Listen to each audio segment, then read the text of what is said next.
अस्सलाम वालेकुम स्टूडेंट्स, उम्मीद है आप सब खैरियत से होंगे और घरों में महफूज होंगे। इकरा पब्लिक मॉडल हाई स्कूल की जानिब से ऑनलाइन क्लासेस का आगाज़ किया गया है, जिससे आप लोगों ने भरपूर फ़ायदा उठाना है और अपनी तालीम को जारी और सारी रखना है। क्लास 9 केमिस्ट्री का हमारा एक लेक्चर जो है वो हो चुका है, जिसमें हमने बाप नंबर 1 केमिस्ट्री के बुनियादी स्कूल के बारे में पढ़ा था। आज हम लोगों ने लेक्चर नंबर 2 स्टार्ट करना है। ठीक है, तो हम लोगों ने लेक्चर नंबर 1 में केमिस्ट्री के तारुफ और केमिस्ट्री की शाखों के बारे में पढ़ा था। हम लोगों ने 3 शाखें पढ़ ली थी। ठीक है, जिसके अंदर फिजिकल केमिस्ट्री, ऑर्गेनिक केमिस्ट्री और इनऑर्गेनिक केमिस्ट्री शामिल था। ठीक है, आज हम लोगों ने जो स्टार्ट करना है वो करना है टॉपिक 1.14। ठीक है, बायो केमिस्ट्री। ये जो है ये भी केमिस्ट्री की शाख का हिस्सा है। देखते हैं बायो केमिस्ट्री। बायो से मुराद होता है जानदारों का मुतालिया। ठीक है, तो बायो केमिस्ट्री में भी हम जानदारों में होने वाले रिएक्शंस के बारे में पढ़ेंगे। ठीक है, तो रीडिंग करते हैं। केमिस्ट्री की वो शाख जिसमें हम जानदार अजसाम के अंदर पाए जाने वाले कीमियाई मादों की साख, तरकीब और इनके कीमियाई अमल का मुतालिया करते हैं, बायो केमिस्ट्री कहलाती है। इस शाख के तहत जानदारों के अंदर अंजाम पाने वाले तमाम रिएक्शन का भी अहाता किया जाता है। मसलन जानदारों के जिस्म में मौजूद बायो मॉलिक्यूल जैसे कार्बोहाइड्रेट्स, प्रोटीन और चिकनाइयों के सिंथेसिस और इन अशिया में होने वाले मेटाबॉलिज्म का अमल है। बेसिकली क्या है, उन्होंने बताया है कि हमारे जिस्म में जो हम खाना खाते हैं, खुराक खाते हैं, उसके अंदर बायो मॉलिक्यूल्स होते हैं, यानी कि बड़े मॉलिक्यूल्स होते हैं और जानदार मॉलिक्यूल्स होते हैं। कार्बोहाइड्रेट, प्रोटीन, चिकनाइयाँ, ये सब हमारी खुराक में शामिल होती हैं, रोटी, सालन वगैरह में। ठीक है, और कुदरती तौर पर भी हमारी बॉडी के अंदर सिंथेसिस होती हैं, यानी कि बनती हैं। ठीक है, उनका मेटाबॉलिज्म और टूटती हैं और टूटकर एनर्जी पैदा करती हैं, जो हम मुख्तलिफ सरगर्मियों में इस्तेमाल करते हैं। बायोकेमिस्ट्री एक अलग मज़मून के तौर पर इस वक्त वजूद में आया जब साइंसदानों ने इस चीज़ का मुतालिया शुरू किया कि जानदारों के अजसाम खुराक से तवानाई कैसे हासिल करते हैं और बीमारी के दौरान इनमें बुनियादी हयाती तब्दीलियाँ किस तरह रूनुमा होती हैं। ठीक है, इसी तरह ये ना कि जब हम खुराक नहीं खाते तो हमारे जिस्म में इतनी एनर्जी नहीं होती, हम जो है वो सुस्त जो है वो महसूस करते हैं, और जब हम खुराक खा लेते हैं तो हमें एनर्जी आ जाती है और हम मुख्तलिफ सरगर्मियों से सरंजाम देख सकते हैं। ठीक है, मुख्तलिफ सरगर्मियों से सरंजाम कर सकते हैं। ठीक है, और ये देखें उन्होंने क्या बीमारी में, ठीक है, जब हम बीमार होते हैं या हमें बुखार वगैरह चढ़ता है तो इस तरह से होता है कि अगर बुखार हो जाए तो भी हमारी एक्टिविटी स्लो हो जाती है। अगर हमें पेट दर्द वगैरह होता है तो हम नॉर्मल रूटीन की तरह जो है वो नहीं रह सकते। तो जो बायोकेमिस्ट्री है उसकी एप्लीकेशन इसी तरह की, यानी कि तलाक, यानी कि हम उसको कहाँ कहाँ पर इस्तेमाल कर सकते हैं। तो हम लोगों ने उसे लिखा हुआ है तब यानी कि मेडिकल की फील्ड में, यानी कि हमने बहुत सारी ऐसी बीमारियां जैसे कि टीबी, कैंसर, ही लाला समझे जाते थे, हमने इनकी अदवाया जो है वो तैयार कर ली है। फिर है खुराक और ज़राअत के मैदानों में आम मिलती है। ठीक है, इसकी मिसालें खुराक, यानी कि हम लोगों ने बहुत सारे ऐसी खुराक तैयार कर ली है जिसकी प्रोडक्शन ज़्यादा हो। ठीक है, बायो केमिस्ट्री के तरीके से ऐसे केमिकल्स वगैरह फर्टिलाइज़र्स यूज़ किए हैं जो कि क्या करते हैं, कीड़े मार अद्वियात के तौर पर या उसकी जो पैदावार होती है वो बढ़ाने के लिए इस्तेमाल की जाती है। आगे जो हमारा टॉपिक है वो है इंडस्ट्रियल केमिस्ट्री। इंडस्ट्रियल केमिस्ट्री से मुराद ये है कि जो कारखानों, फैक्ट्रियों में जो हमारे केमिकल यूज़ हो रहे हैं और प्रोडक्ट बन रहे हैं, जैसे कि साबुन है, उसके अंदर बेस, ठीक है, एसिड और बेस जो होते हैं वो मिलकर साबुन बनाते हैं। ठीक है, तो इसी तरह से इंडस्ट्रियल केमिस्ट्री के अंदर जैसे कि शीशा है, कपड़े हैं, शुगर कैन है, ठीक है, इस तरह से मुख्तलिफ कारखाने हैं जो मुख्तलिफ चीज़ें बना रहे हैं, उनके अंदर मुख्तलिफ केमिकल इस्तेमाल हो रहे हैं। तो इधर से रीडिंग देखते हैं। केमिस्ट्री की वो शाख जिसमें तिजारती पैमाने पर कंपाउंड्स बनाने के तरीक़ों का मुतालिया किया जाता है। तिजारती तौर पर से मुराद ये है कि इम्पोर्ट एक्सपोर्ट होते हैं, हम मुख्तलिफ चीज़ें बनाकर बाहर के ममालिक में भी भेज देते हैं और कुछ हम बाहर से ले भी लेते हैं। इंडस्ट्रियल केमिस्ट्री कहलाती है। इसके तहत बाज़ बुनियादी केमिकल्स मसलन oxygen, chlorine, ammonia, caustic soda, शोरे या गंधक के तेजाब की सनतें पैमाने पर पैदावार और इन केमिकल्स की दूसरी कई सनतों मसलन खाद, साबुन, टेक्सटाइल, ज़रिए पैदावार, रंगो रोगन और कागज़ गैसेस वगैरह के लिए बतौर खाम माल फराहम की जाती हैं। ठीक है, तो ऐसे ही है ना, खाम माल कहते हैं रॉ मटेरियल को फालतू के तौर पर। ठीक है, यानी कि जो हमारे मुख्तलिफ, अगर फॉर एग्जांपल ऐसे लें कि मुख्तलिफ कारखाने हैं, ठीक है, एक कारखाना है जिसके अंदर जूसेस वगैरह बनते हैं, हमारे जूसेस नेस्ले के जूस हो गए, ठीक है, तो वो उसके अंदर मुख्तलिफ सेंसेस डलते हैं टेस्ट के तौर पर, केमिकल होते हैं उनके, ठीक है। तो हम आजकल केमिकल्स की दुनिया में रह रहे हैं, तो ये इंडस्ट्रियल केमिस्ट्री एक बहुत बड़ी ब्रांच है केमिस्ट्री की। उम्मीद है आप लोगों को समझ आ गई होगी। कोई क्वेश्चन आए तो ज़रूर पूछिएगा। आगे देखें पेज नंबर 4 पे।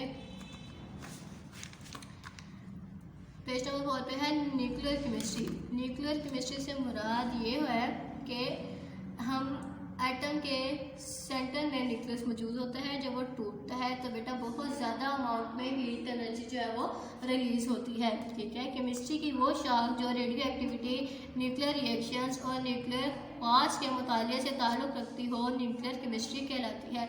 ये शाख बुनियादी तौर पर एटम की तवानाई, एनर्जी और इसके रोज़मर्रा ज़िंदगी में मुफीद इस्तेमाल से ताल्लुक़ रखती है। केमिस्ट्री की इस शाख में जानवरों, पौधों और दूसरे मादों में रेडिएशन के जज़ब होने से पैदा होने वाली कीमियाई तब्दीलियों का मुतालिया भी किया जाता है। ठीक है, कीमियाई तब्दीलियाँ हो जाती हैं कैसे कि जो एक न्यूक्लियस है, ठीक है, एक न्यूक्लियस है, जब हम उसको तोड़ेंगे उसमें से बहुत ज़्यादा एनर्जी निकलेगी। क्यों? क्योंकि एक बड़ा मॉलिक्यूल होगा जो टूट कर छोटे मॉलिक्यूल्स में तब्दील हो जाएगा। ठीक है, उससे रेडिएशंस भी बहुत ज़्यादा निकलती हैं, वेव्स। ठीक है, तो अगर वो किसी इंसान के जिस्म में चली जाएं तो बेटा वो कैंसर, इस तरह की बीमारियों का सबब बन सकती हैं। ठीक है, तो वो हमारे जिस्म में मुख्तलिफ तब्दीलियाँ कर सकती हैं, हमारा निज़ाम या हमारे नर्वस सिस्टम तक को तबाह कर सकती हैं। ठीक है, तो ये बहुत ज़्यादा नुकसानदेह होती हैं। जो न्यूक्लियर केमिस्ट्री में काम करते हैं, ठीक है, उसकी ब्रांच में काम करते हैं, उन्होंने बहुत ज़्यादा सेफ्टी ड्रेस पहना होता है, हिफाजती लिबास पहना होता है। ठीक है,